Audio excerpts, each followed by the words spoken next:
Hi, I'm Bruce Stanley. I'm happy to be here today to talk about continuous glucose monitoring. My diabetes story. About 2 years ago, I went to Italy and had a wonderful trip other than following in the canal in Venice, which is a whole nother story. But I came home and found that I was urinating multiple times every night. I was losing weight. I was always thirsty. I started getting sicker and I kind of rode that wave for a few months, enjoyed the weight loss that I didn't have to work for. But as I got sicker and sicker, I finally had to just fess up to being a diabetic. So I tested my blood sugars and my A1C, and it was greater than 14, and I was in the 400 range. And I figured I had finally crossed the threshold to type 2 diabetes. So I started on liraglutide and also metformin and realized after a month I wasn't making any headway with my blood sugars. So I did antibody testing and found out that I indeed had two of the autoantibodies that lead to type 1 diabetes. And so I ended up starting a course of insulin glargine and insulin aspart and started the process of becoming a type 1 diabetic. Within a few months, I was able to get on a continuous glucose monitor. And then a few months after that, was able to start an insulin pump, which I am now happy to say my A1C is a 5.9 and I'm very well controlled with few hypoglycemic events.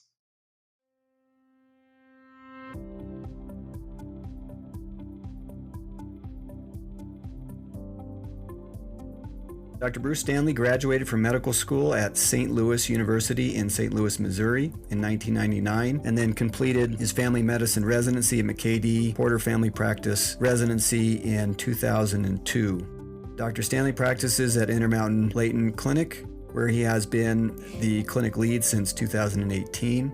He has been a part-time faculty member at McKay Porter Family Practice since 2002 and is associated with Intermountain Layton and McKay hospitals. Dr. Stanley is also on the Utah Adult Diabetes Care Provider list. We are delighted to have Dr. Stanley with us today.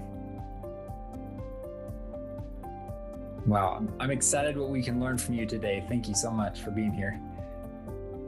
Welcome again to our wonderful podcast we have for the Ogden Surgical-Medical Society. Today, we are joyed to hear from Bruce Stanley. He is a type 1 diabetic and also a physician. So he has a really good knack for understanding some of these little intricacies with glucose monitoring and monitoring of our type 1 diabetic patients as well. Bruce, what is CGM? So CGM is continuous glucose monitoring. There are several different devices that are used, but the general term is continuous, so it is ongoing glucose monitoring. So, Dr. Stanley, I assume there's different brands out there, different companies that make these CGMs. Maybe let us know what some of those brands are and how they differ from one another. So unfortunately, I can't really give you any generic names because there are no generics for this at this point in time, but there are four major ones on the market. The first is the Freestyle Libre Flash. Second one is the Dexcom G6. Third, Medtronic's Guardian 3 Connect. And the fourth is the Eversense. And so those are the leading latest on the market CGMs. And Bruce, are they both to be used for type 1 and type 2, or is it just one or the other? So they can be used for either type 1 or type 2s. Initially, they were marketed more towards the type 1s because of the need for constant monitoring of glucose levels with type 1 that tend to be more random, quickly changing targets going up and down, versus type 2s that tend to have, because they have endogenous insulin, blood sugars rise and fall at a more controlled rate. However, as time goes on and type 2s end up on insulin, they can lose their endogenous insulin production. They can be just as benefited by a CGM as a type 1 diabetic. So I know I get a lot of questions these days from patients about getting CGMs. They don't always call it CGM, but they say this new technology where I don't have to prick my finger is oftentimes what they say. And then that leads into the obvious question of cost and whether insurance covers these or not, and kind of what the process is for getting these covered. Do you want to comment on that? Yeah, so there certainly do have different costs associated with them, and insurance coverage oftentimes, as it is with other medications, will dictate which one you can use. That being said, the cheapest of the four that are on the market is the Freestyle Libre. The cost breaks down to about $120 per month for a Libre. Part of it is that you need both sensors. Well, there's three components to a CGM. You need a sensor, which is what actually attaches to your skin and goes into the subcutaneous tissues to register the glucose. You need a transmitter, which sits on top of the sensor and will transmit that information to a device that is called the reader, which actually gives you the information. Now, most of the time, you can use a cell phone as the reader, but initially the FDA required that all CGMs be provided with a reader. That has kind of lessened over time as the cell phones have become the readers for most people. But sometimes you have an elderly patient who doesn't have a smartphone, and they will need to purchase the reader as well. So Freestyle Libre, it's about $75 for the reader, and then $60 for sensors, but you need two sensors per month. So that's where you get to the $120 per month. The Dexcom G6 is probably the most expensive on the market, but there are some arguments to say that it's the best on the market. And that comes to about $715 per year for transmitters, which you need a transmitter every 3 months. And then an additional approximate $350 per month for sensors. And then if you have the one-time reader, cost of $400. The third one, Medtronic's Guardian Connect, is about also $750 per year for a transmitter that is a reusable transmitter that can be plugged in and recharged, and then another $250 per month for sensors. The last one, the Eversense, I'm not as sure of. It's a very different CGM from the other three in that it's implanted underneath the skin. So it's kind of somewhat like the Nexplanon, where you have to go to the physician to have it implanted, but then it's good for 3 months. You'll still have a separate transmitter that will sit on top of that, and then it links to a smart device. There is no reader for the Eversense. That seems kind of steep. I know medicine's expensive, but that seems kind of steep for a chronic illness.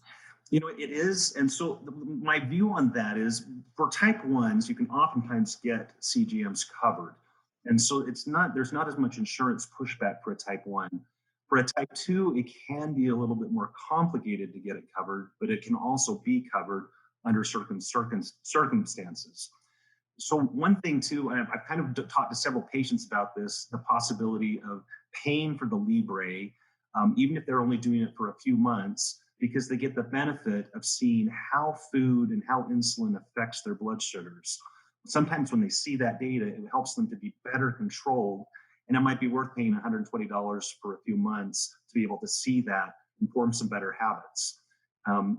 In addition, you can also get financial help through the companies themselves to get discount codes that will make these prices less. I'm sure that's helpful. It is expensive. We've established that, but are there specific criteria for getting a CGM unit? Yes. So primarily the basic requirements, if you look at Medicare, for example, because we base everything off of Medicare, they will cover CGMs for both type 1 and 2 diabetics. Usually they have to go through Part B benefits. And so most are processed through a DME supplier, like in Utah, through Briram Health or through JQ Medical. They're not generally covered through pharmacy Part D benefits, but some of the Advantage plans, Part C, could process a CGM through the pharmacy. But the requirements typically are the same, which is you have to be injecting insulin 3 or more times per day or on an insulin pump, and also testing at least 4 times your blood sugars per day. In addition, the patient has to be capable of making insulin adjustments based on the blood glucose results. Lastly, Medicare requires that the patient be seen at least every 6 months to evaluate that they're still using the CGM and that they're altering their insulin decisions based on the CGM data. So, Dr. Stanley, have you found that most patients who end up getting the CGMs, do you find that most of them like it and continue with it indefinitely, or do some end up doing it for a while and then going back to the old method of finger sticks? You see both. For example, I have a brother-in-law who's a type 1 who refuses to use an insulin pump and refuses to do a CGM. He runs triathlons frequently, and he feels like that would be cumbersome to have those on his skin. So he does blood sugar checks, anywhere from 6 to 10 times a day, and he does injectable insulin rather than a pump because he finds that that's better for his lifestyle.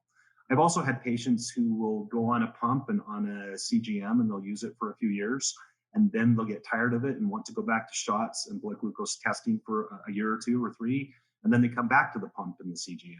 So I think it's kind of individualized on what works best for the patient. You can be well controlled with either method.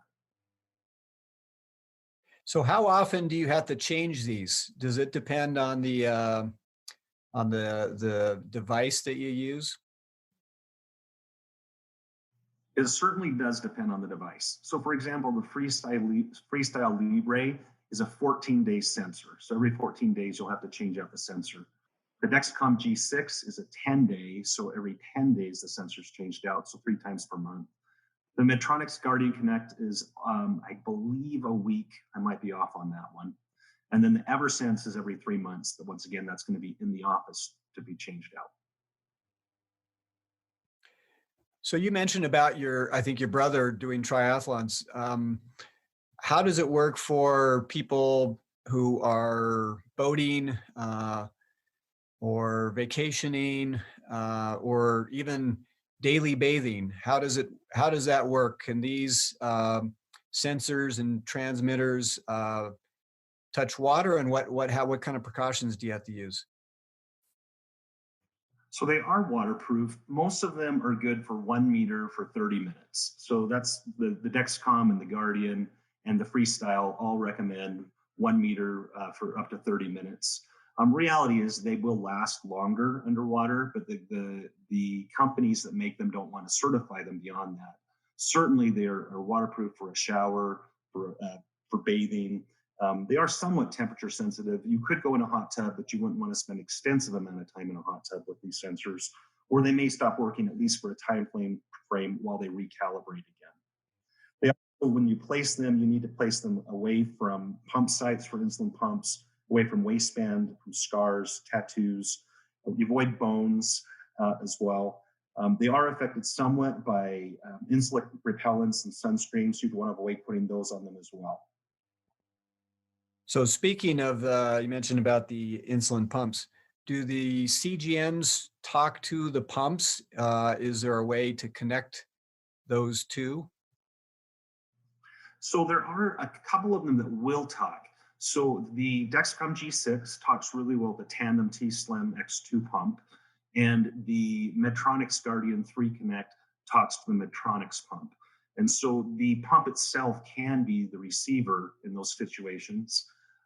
Also, the Medtronics was the first one that used the data from a CGM to alter basal insulin delivery. So it can slow down delivery of basal insulin if the pump senses that you're going high, or turn it back on as the blood sugars recover. In addition, the latest one, the Dexcom G6, as of January of this year, now has what's called Control IQ, where it will both decrease your basal insulin if you're running low and increase your basal if you're running high, and also is the first one that's approved to bolus insulin if you are going too high.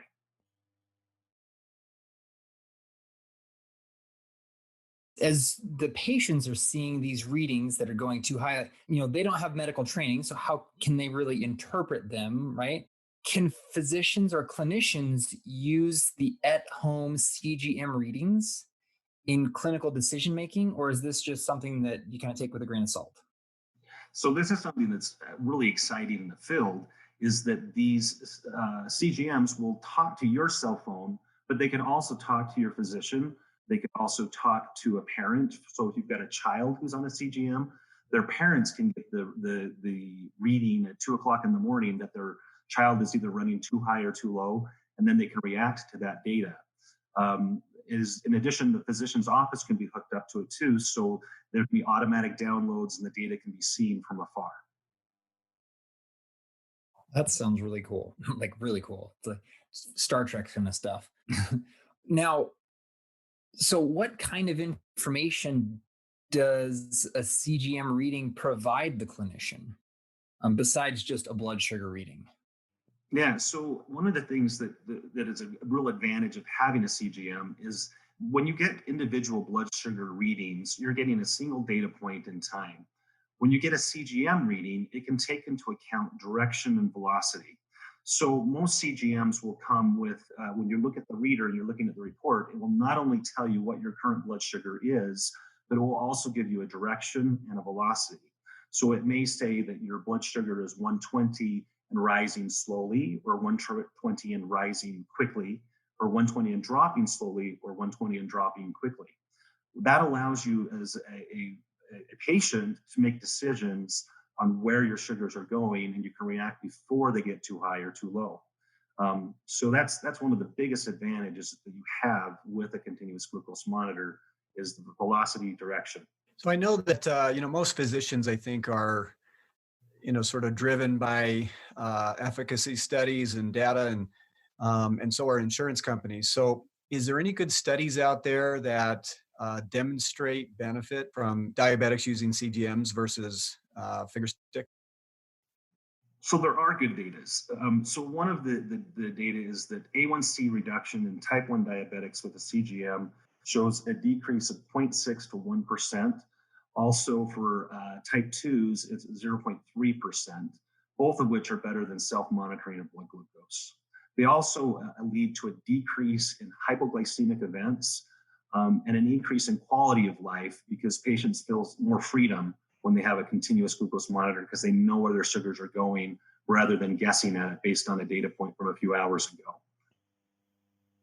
Is there a relationship between those who do the strict CGM monitoring versus kind of relaxed CGM monitoring and hemoglobin A1C values? So A1C definitely does decrease with CGMs versus those that do just self-monitoring of blood glucose. Now, like always, the patient that's more involved, the patient that is more aware of what their sugars are doing and will react to those sugars are always going to do better than those who are more lackadaisical. Any kind of test also involves some sort of potential inaccuracies, whether it be blood pressure checking or rapid strep tests or flu tests and so forth, false positive, false negatives and such. So what is the chance of an inaccurate reading with the CGMs? So that does happen. One thing to remember with a CGM is it's not measuring capillary blood glucose. So when you do a finger stick, you're measuring capillary blood glucose. When you're using a CGM, it's measuring interstitial glucose, which is slightly different. There is a slight delay in between the two as well. So one thing too is a lot of these do need to be calibrated. And the two that do not need to be calibrated, that are factory calibrated before they're used, is the Freestyle Libre Flash and the Dexcom G6. They do not require calibrations unless the sensor itself is registering out of range, and then it may ask for a glucose calibration. The Medtronic's Guardian 3 Connect and the Eversense both have to be calibrated every 12 hours. So you can't quite throw away your blood glucose meter just yet with any of these. I find that I calibrate in the first day or two of my sensor, but I find that after that, I don't need to calibrate anymore. So maybe in a 10-day time period, I might calibrate 2 or 3 times. But you also do have to calibrate if you ever sense that your result is not measuring up to how you feel. For example, if you feel like you're having a low and your blood glucose monitor says that you're fine, that you're 140, 150, it's time to calibrate and make sure that you're getting the accurate reading. Like always, you still rely on how you feel over what the monitor tells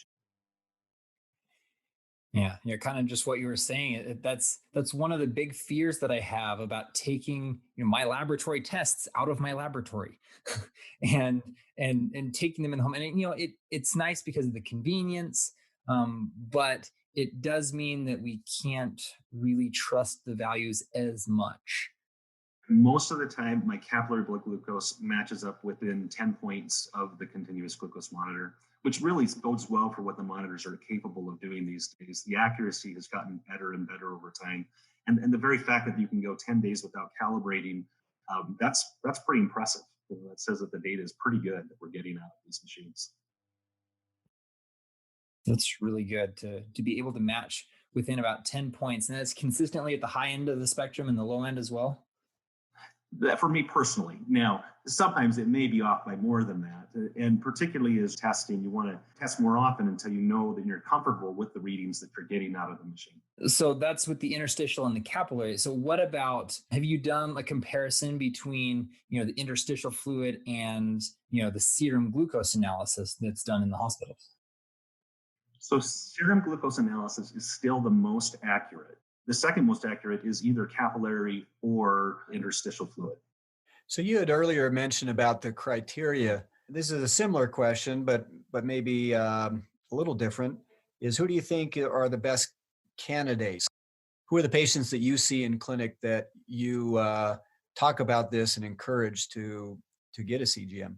That's mostly important when in the hospital setting. In the hospital setting, you're always going to rely on the serum over the capillary blood glucose.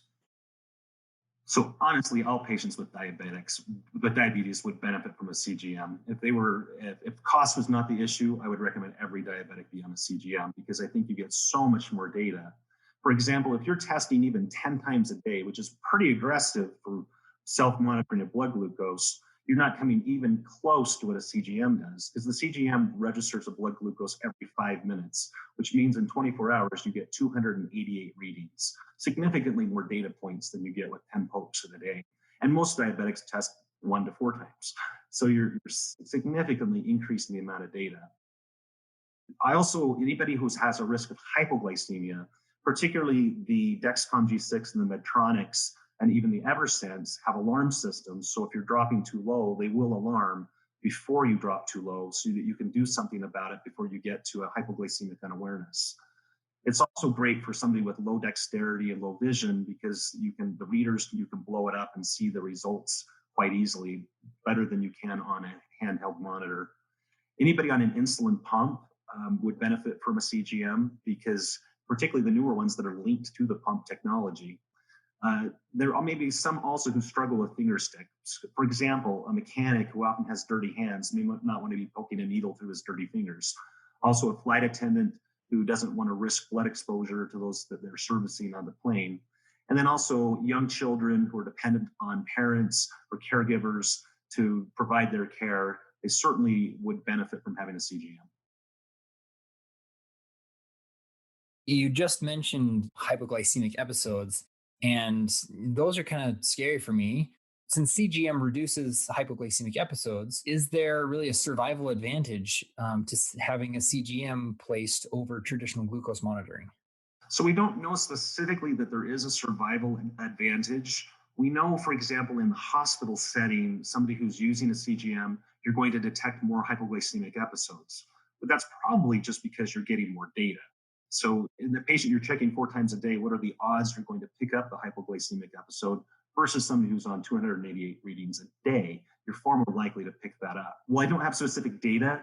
It would make sense that it would have a survival advantage. I imagine there's not a lot of complications or downside, but can you think of any complications, negatives, side effects of having a CGM?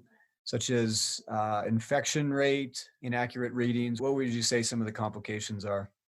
Some of the complications, you do have to be a little careful with things like x-rays and CT scanners and MRI machines. The CGM should be taken off for any of those events.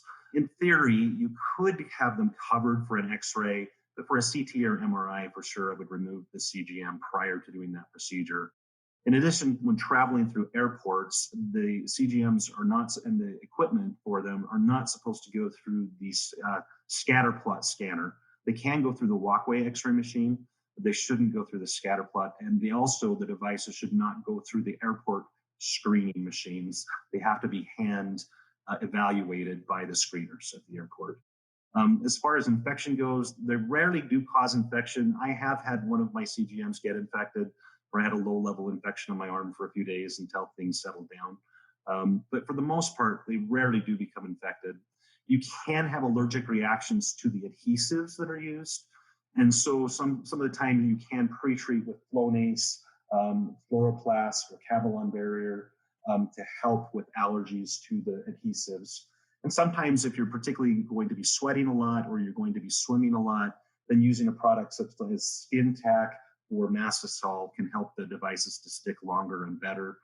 Some of the companies also produce over patches that help the patches to stick better and to last longer as well, so they don't come off as frequently. Is a doctor prescription actually required for getting a CGM? I assume it is for if insurance is involved, but otherwise, can they get it without? You still need a doctor's prescription to get on a CGM. And you mentioned on your arm, I've seen lots of people, especially like teenagers with them on their bellies, but where on the body is a CGM typically placed?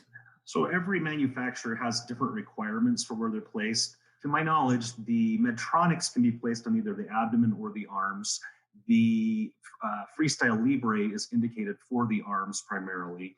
Dexcom G6 is only indicated for the abdomen in adults, but it can go on the upper buttock in a child. And Eversense are typically placed in the arm. Now, that being said, like always, we do oft-use things with ourselves. I have found that my Dexcom G6 does just fine on my arm. I get the same readings as I get on my abdomen, and that saves my abdomen for my pump sites for my insulin pump.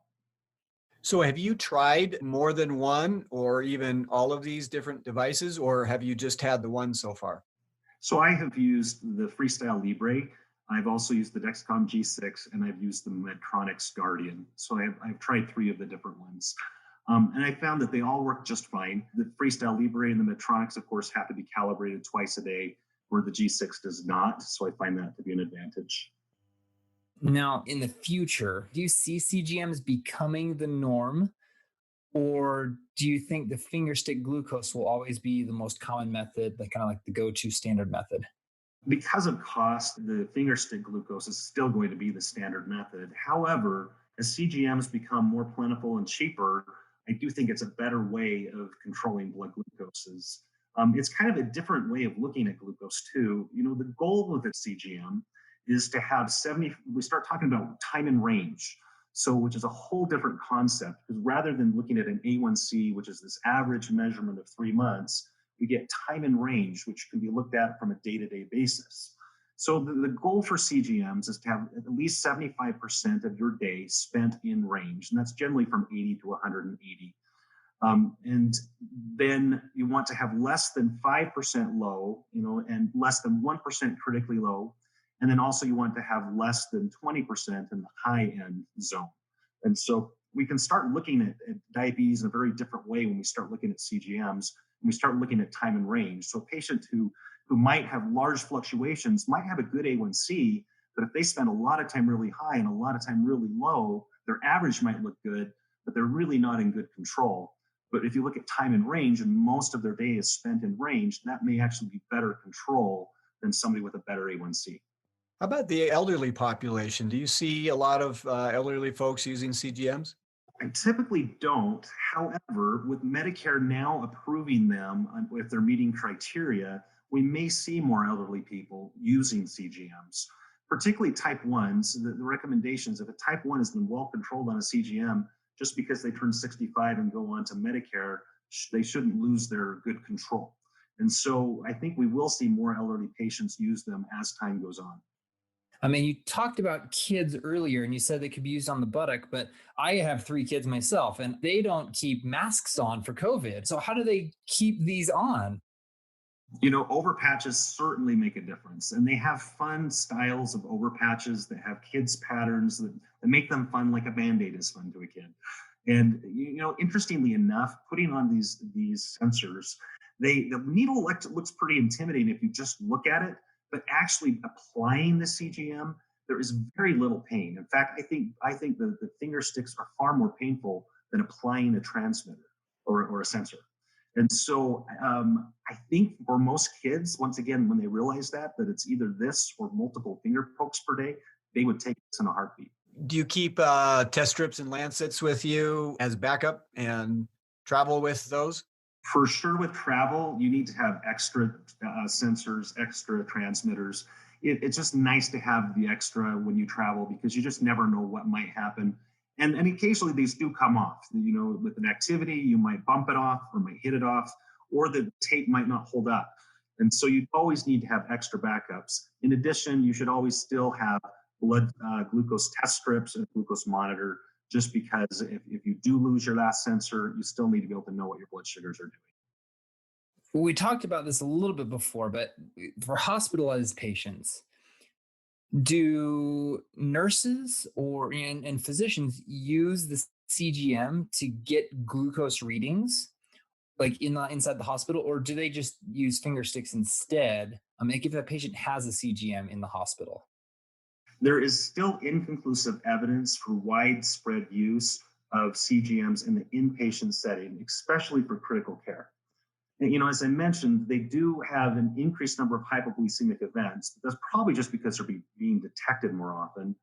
My take on it is, if I've got a patient who's in the hospital who has well-controlled diabetes, particularly if they're a type 1, and they are on a continuous glucose monitor, there's really no reason other than X-rays, MRIs, and CTs to remove the CGM.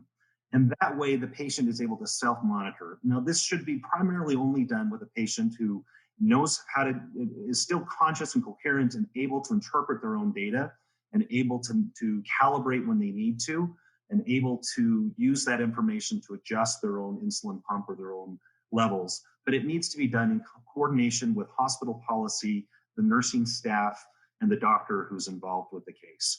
But if you've got a patient who's well controlled, well managed, who knows what they're doing and is coherent enough to take care of their diabetes in inpatient setting, by all means, they should continue to do so, rather than we as doctors thinking we know what's best for that patient who manages it all day, every day, and we manage it for a few hours in the hospital. Do you think that most nurses in a hospital know how to use CGMs, and will they use those data points to chart results, or will they still stick with finger stick results for charting purposes? So most nurses do not understand CGMs or how to use them. And so I think it needs to be a collaboration between the nurse, the doctor, and the patient when you use a CGM. I recently had a type 1 diabetic patient, teenager, who was in DKA, and she did have a CGM and an insulin pump, and we did employ the CGM and the insulin pump.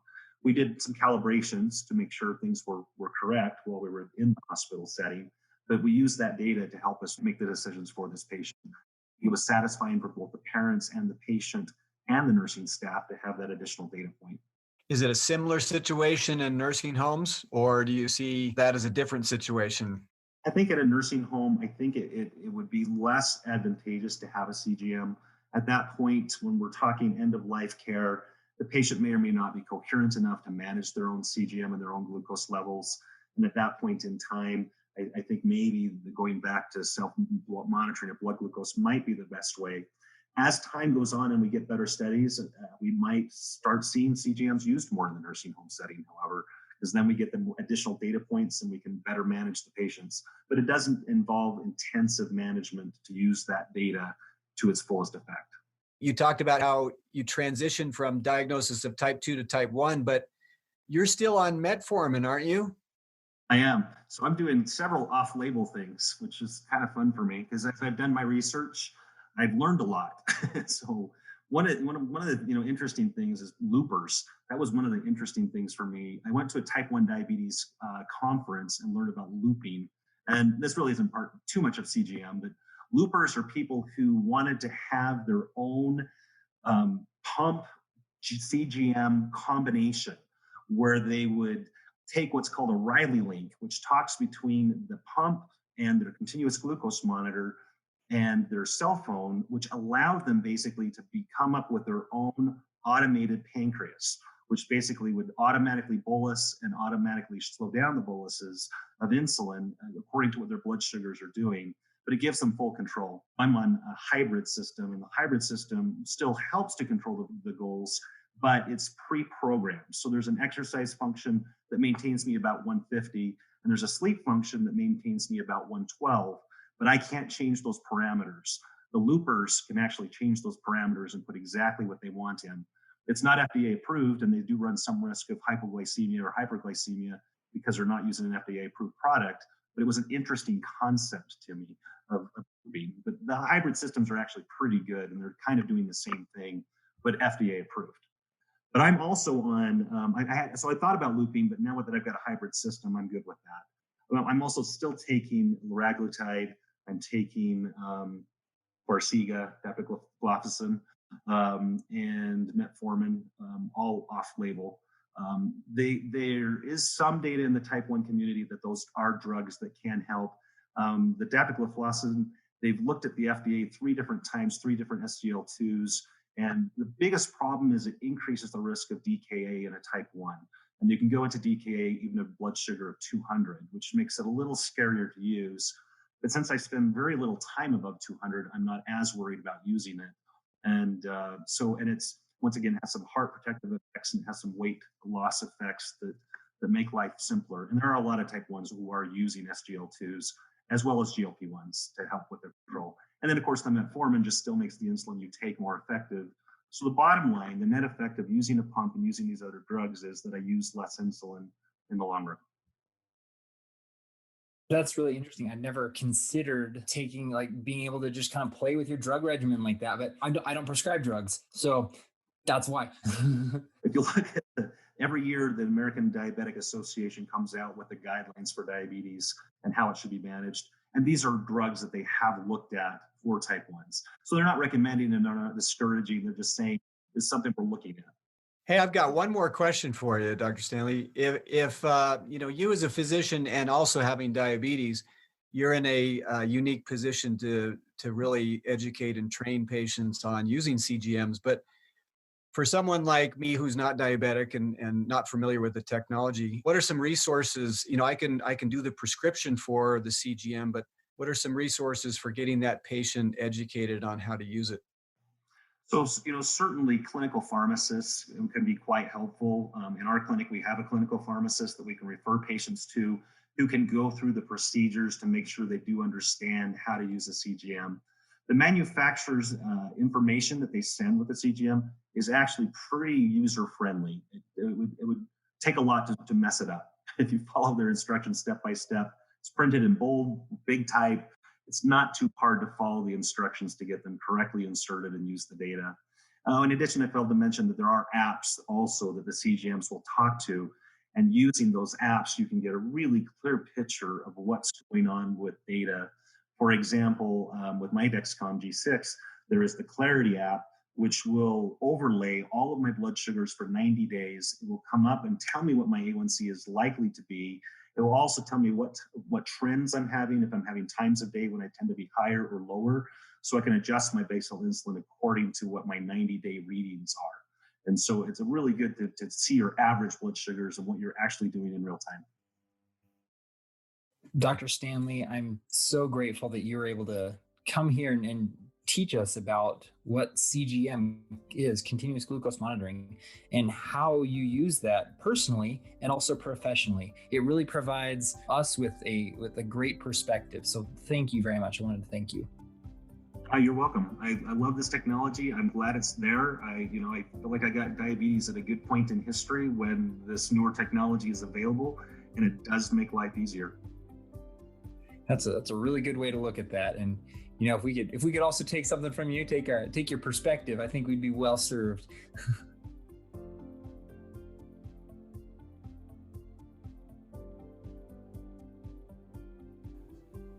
Your producers for tonight were Clark Madsen, MD, MS, Teresa Puskedra, MPC, and the board of the Ogden Surgical-Medical Society. Your executive director is Teresa Puskedra, MPC. Your hosts were Mark Johnson, MD, and me, Scott Moore, DO. Your editing and sound design was done by Colton Gomez, and this is all supported by members of the Ogden Surgical-Medical Society like you. Thank you.